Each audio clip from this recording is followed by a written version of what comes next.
right, welcome aboard the program. It's the Scoreboard Reloaded right on 32 FM 94.9. On the show this afternoon, we take a look at the actions that went on yesterday in the UEFA Champions League. Yes, it was about the big victories for Chelsea Football Club and for Marseille coming from a goal down to defeat Newcastle. Also, Napoli, they got their victory. But for the man, whom a lot of people would say he went too far by making 10 changes to the side that lost at the St. James's Park over the course of the weekend, well, he lost yet another game in the UEFA Champions League. That's talking about Manchester City. He lost to the hands of Bayer Leverkusen by 2-0. Well, as we are talking about the reaction from the games that went down yesterday, we also delve into the actions set to go down later tonight. The biggest of which is set to go down there at the Emirates Stadium. It's between Bayern Munich and Arsenal Football Club. What does the odds say for both club sides in their quest to win a game of the UEFA Champions League this season? Remember, we have three sides with the perfect record in the UEFA Champions League for the 2025-2026 football season. But one team is much more perfect than the other two. We have Bayern Munich, Arsenal, and Inter Milan. But of these three sides, Arsenal Football Club remains the only side yet to concede a goal in the UEFA Champions League this season. But you also talk about the best attacking side in the whole of that's a general play for the 2025-2026 football season across all leagues. It happens to be Bayern Munich. And then talk about the best defensive side. It has to be Arsenal Football Club. These two sides, they go head-to-head once again later at this evening. But then another center, Atletico de Madrid against Inter Milan. That's one game in which many of you wouldn't want to miss. But as we are talking about all of this, it's just promises to be an action-packed that's evening, night in the world of football. But on the show this afternoon, like I said, we look at the games that went down yesterday. Premier Aubameyang is in the news of 402 goals, where we talk about his involvement in international football, in club football. He now has 402 goals. But one man, he shared the pitch as a coach and also, now, both are managers. His name is Wesley Sneijder and Jose Mourinho. Well, it was a big embrace between these two yesterday. We'll take a listen to the words of Jose Mourinho, Premier Aubameyang, and also for the game set to go down today, Mikel Arteta, Harry Kane, who definitely shared North London with Arsenal Football Club while he was playing with Tottenham back in the days in English football. And then Vincent Kompany, who also shared the dressing room with Mikel Arteta while at Manchester City. The program this afternoon promises to be action-packed, thrilled encounter once again in the exciting world of sports. I ran solo yesterday, but I have DOLAPO with me in the studio this afternoon, and together we'll take a look at all the latest developments making the rounds in the world of sports. I know the UEFA Champions League, many would say, tops the list, and of course, indeed, it tops the list. But first, we'll take a listen to the words of Jose Mourinho yesterday, speaking about what it means, what it feels like getting his first victory at the fifth time of asking in the UEFA Champions League of Benfica this season. And of course, with 3 games set to go down, would they pick 15 points from their 3 games? Remember, they'd play against Real Madrid also. But the program this afternoon is Scoreboard Reloaded, and you're listening to the voice of Oluwatimilei SAMIES Ogunde.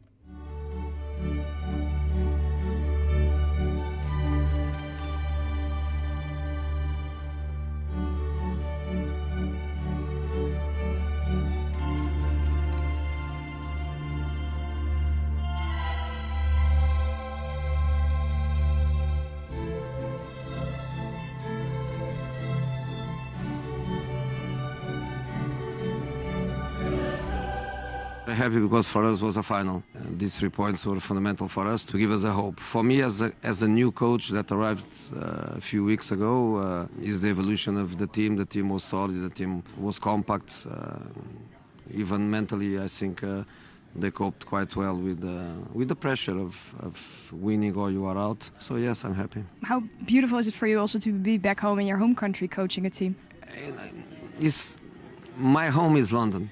Because my home is where my kids, not kids anymore, but where they are. That's my home. That's where I go my day offs. That's London. But Benfica is Benfica. Also, Wesley Sneijder, how was the hug? Because I saw that you gave him a kiss on the forehead. Come on. The guy gave me a treble. The guy gave me the best year of my career. Him and other guys, but he was very crucial. Gave him my second Champions League. So the kiss was for Wes and not for Khalid? Also for Khalid, but you know, the fatty guy is very sweet. I'm very happy because for us was a final. These 3 points were fundamental for us to give us a hope. For me, as a new coach that arrived.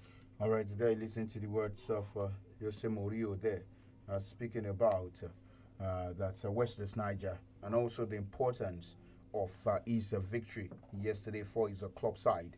That's Benfica when they took to the field of play yesterday in the UEFA Champions League.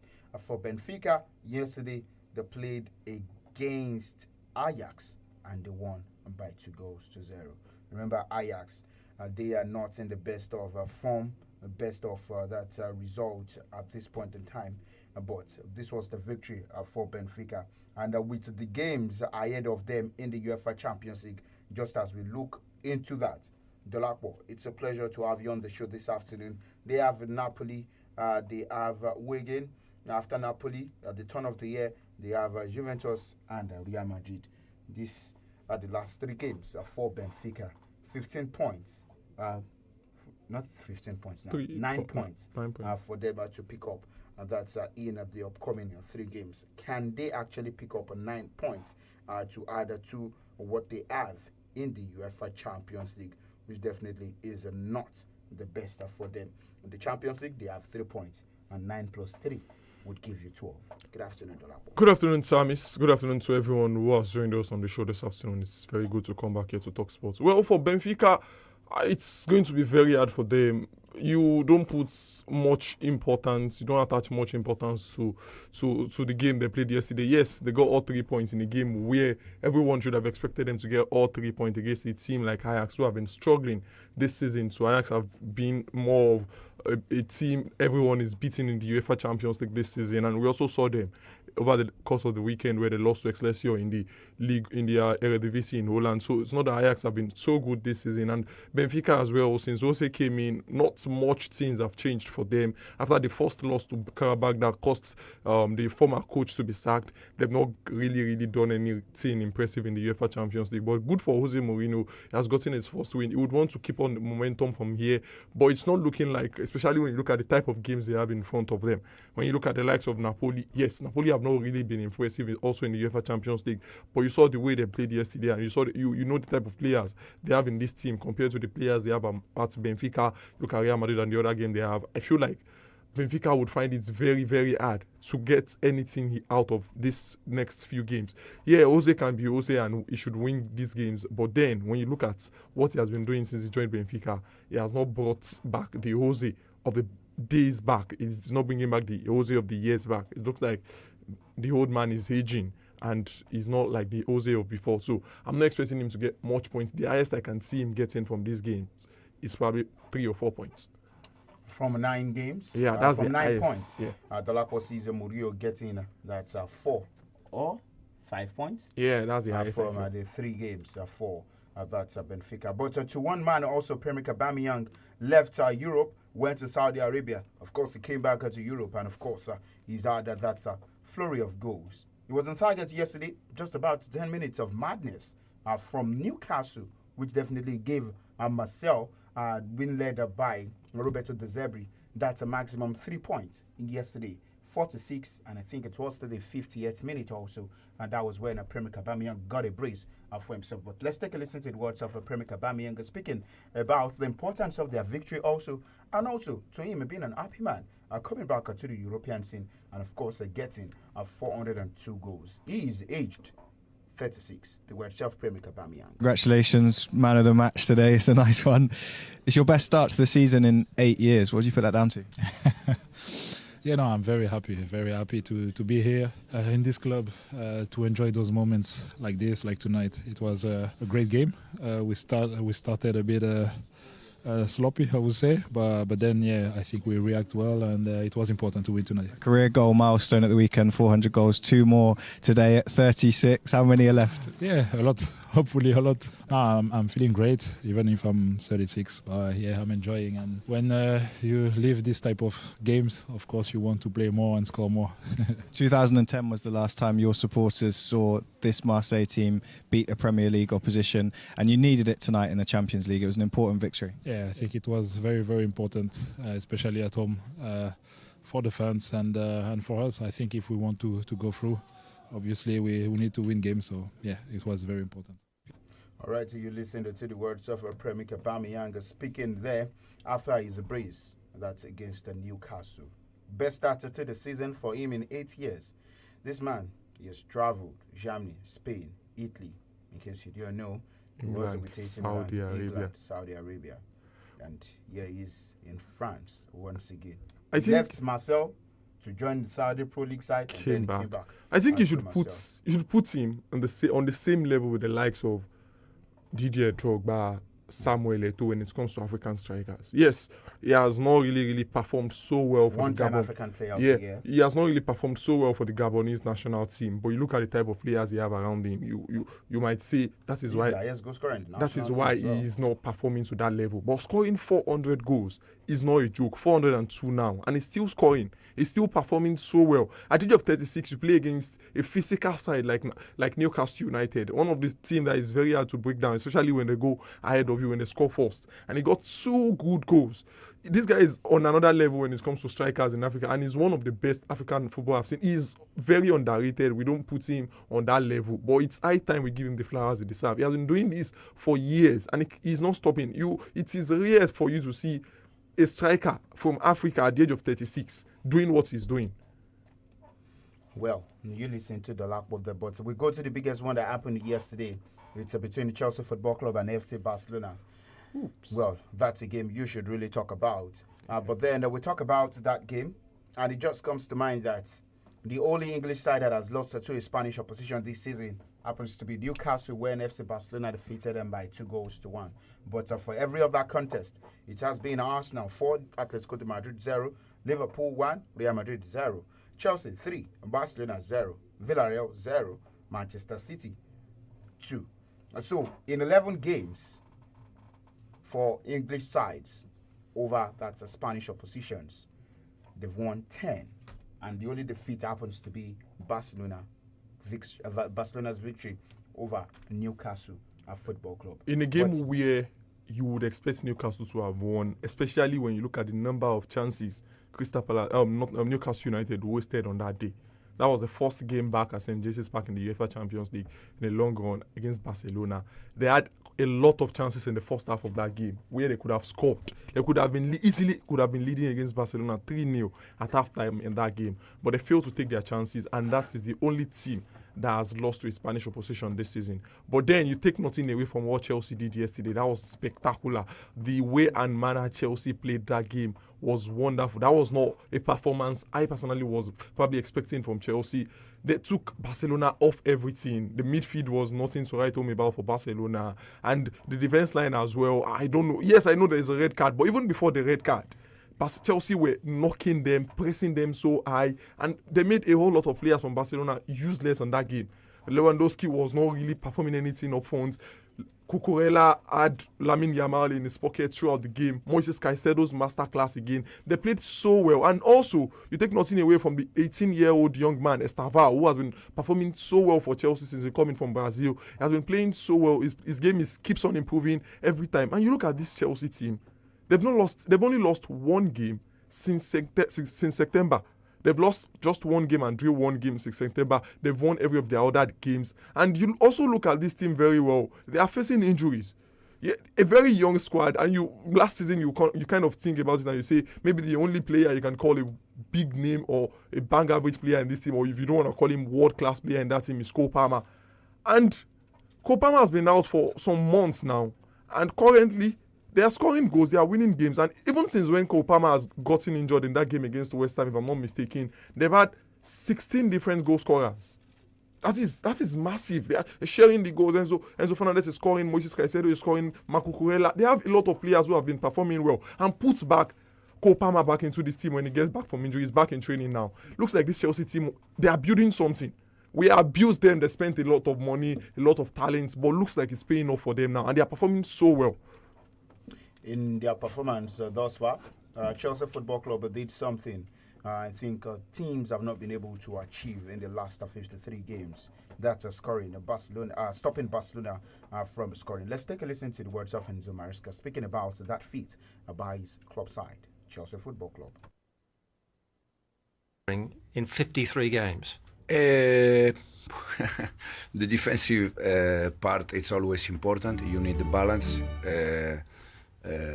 Fortunately, in the last month, we are finishing games with clean sheet already in the Premier League. And it's something that you need to do if you want to achieve important things. You're the first. All right, today you listen to the words of Enzo Maresca speaking about that. But quickly, I want to ask, DOLAPO, a lot of people have been saying and I've been hearing about that if the UEFA Champions League doesn't go to an English side this season, others should really cover their eyes in shame, because we've seen at the development, the trajectory English sides they've gone through in the last 2 years. Can we say now it's the time for an English side to win the UEFA Champions League?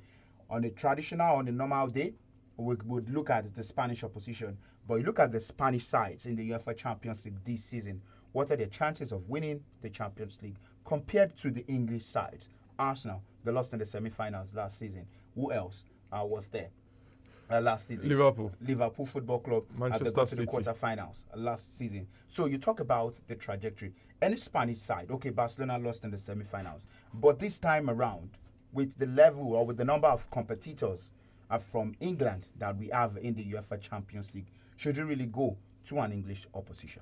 Well, I want to say this. I saw the first ever Champions League feast last season, and I think we all saw what happened when Paris Saint-Germain won it. A team that was not really performing well in the league feast. They didn't play good football in the league feast, and they went ahead to win it. That same last season, Liverpool lost just one game in the league feast. They got knocked out in the round of 16. Aston Villa... No, they lost in the round of 16 to Paris Saint-Germain. That was the quarterfinals. Aston Villa lost in the quarters. Arsenal lost in the semis. Yeah. So all of them collapsed, round of 16, quarterfinal and semi-final. So the league phase is totally different. It's a different ball game entirely to the knockout football. I think the only thing we can say now is we'll probably see 4 or 5 teams, or 4 of the 5 teams from England finish in the top 8. Maybe we can see that. But for them to win the Champions League is something different. The same thing Barcelona is doing this season is the same thing that Paris Saint-Germain was doing last season. They were losing in games you expect them to win. And you look at the quality they had in the team at that time. Before they just changed everything around when they brought in 𝐃𝐈𝐒 January. And everything changed for them. They kept on winning their games. So English teams might be performing now, but they still need to do more. Because these Spanish sides have it at the back of their mind. They have it in their team. Madrid have won the most Champions League. They can just come on, just get things around themselves and start to win games in the knockout stage. Knockout football is different from the league phase. So for me, I think it's still too early to decide if the Champions League will be going to a Champions League to an English opposition. Yes, they are the current side performing so well. But let's see the round of 16, the quarterfinal, and we decide then. All right, for Mikel Arteta inside, they've not won any UEFA Champions League. And of course, he admits to that because he wants his side to be better. He says Arsenal Football Club can't be compared to Real Madrid and Bayern Munich. Let's take a listen to what Mikel Arteta has to say about that. And when we come back, we'll definitely analyze the game set to go down between both sides, Arsenal Football Club and Bayern Munich. He's a warrior. He's somebody that faces any challenge, and he's certainly that on Sunday. And we'll go to Davide from Gazzetta dello Sport.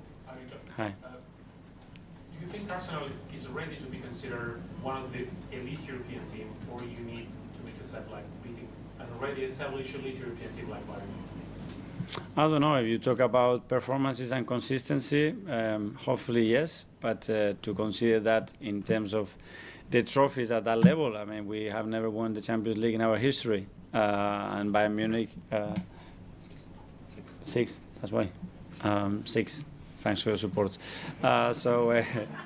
We are not there. We compare with Real Madrid at a different universe. So we're gonna get there. All right, you listen to the words of Mikel Arteta saying Arsenal Football Club would surely get there. And then you say they keep getting close. 2 seasons ago, in their appearance back in the UEFA Champions League, we got to the quarterfinals. Last season, it was the semi-finals. This season, I'm not saying they will win. But will they get to the finals and lose? And then in the coming season, they'll get to the finals to win it. It happened with Liverpool Football Club. So who says it can happen to another side? But you listen to the words of Mikel Arteta. They're speaking about Arsenal and their trajectory in wanting to win the biggest trophies.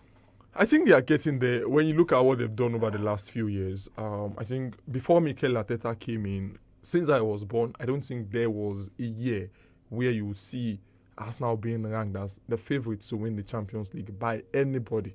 But for the past few seasons now, last season, they're one of the teams that were ranked by a lot of analysis company saying Arsenal are one of the teams that should win the Champions League last season. The same thing has been going on this season as well. So this man have changed a whole lot of things about the mentality and about the team Arsenal have been doing. And they probably have a chance. Quarter-final, semi-final, maybe the time for the final, like you said. They keep on moving, improving every season. And if they continue this way, maybe the bans about not winning Champions League before in their history might just end under Mikel Arteta. All right, for Vincent Kompany, the head coach of Bayern Munich, also asked this to say about Mikel Arteta and Arsenal Football Club. He was a big part of the supporting staff, and you could see, his activity around the place. Obviously Pep was the architect, but behind him he had people that were just constantly giving him feedback and sort of challenging him, and he was definitely that person. So I think when he left, no one was necessarily surprised that he would become the manager he can become, and I have to say I'm really impressed by this Arsenal team. I think operationally, if you look at sort of how they are set up in every phase, and for us coaches, there's one thing which is of course winning trophies, but then there's another thing. You just look at how a team is being coached, and if you look at how they are set up in every phase, they are the benchmark for many things. When they defend the box, there's not many teams in the world who do better than them. When they take set pieces, throw-ins, defend set pieces, defend throw-ins, when they take kickoffs, defend kickoffs, there's not many teams who are set up better. And they're a team, of course, with players who can also create. So it's a very strong outfit. They've been together for 6 years. In terms of Mikel being here, and you can see that. You listen to Vincent Kompany. They are the benchmark of many things. You listen to a manager say that. And of course, I've seen so many coaches, owners of club sides definitely attribute Mikel Arteta and Arsenal in this contest. But going into tonight's game, what do we expect from all of this encounter? For Bayern Munich, they have a strong hold over Arsenal Football Club. 6 draws, 3 wins for Arsenal, and 8 for Bayern Munich. Yeah, Bayern Munich have a very good record against Arsenal. I think 2 seasons ago they met in the quarter-final of the UEFA Champions League and they knocked Arsenal out 2-2 at the Emirates, and then that 1-0 Joshua Kimmich goal at the Allianz Arena got Bayern to win that game. But tonight is a different game entirely. For Arsenal, they've been so good since they got back to the UEFA Champions League in 2023. They've been performing so well, especially at home. In the group stage or the league phase of the UEFA Champions League since they got back, they've played 10 games and they are yet to lose a single game. And funny enough, Arsenal have not considered at the Emirates in the league phase of the Champions League since they got back to the UEFA Champions League. So that shows how good Mikel Arteta and this Arsenal side have been so far. But then it's just like a movable force playing against an immovable force today. The defense line, the best defense against the best attack in the world at the moment. Yes, at the moment it is Borussia Dortmund who have scored the most goals in the UEFA Champions League. But then you look at it overall, the best attacking team this season. They have a striker who have scored 24 goals. They have a winger with 11 goals. They have a 𝐿 Olise as well who have been performing so well for them this season. But I think for Bayern, there is one thing today they would miss so much, and that is Luis Diaz. He got a red card in the match against Paris Saint-Germain, and that would be a big problem for them tonight against Arsenal, because when you look at it, the major thing they focus on is their attack and their midfield. Their defense line is not really that strong. Yes, I know they have Dayot Upamecano, who has been good, and we also saw them hold on to Paris Saint-Germain when they played with 10 men and they were able to win that game. But this is Arsenal. Arsenal won't come out to you. They won't sit back against you. They come out to play as well. Both teams want to play football. And when the two sides wants to play football, you don't take anything away from Arsenal's attack too. They have the likes of Bukayo Saka who can change things.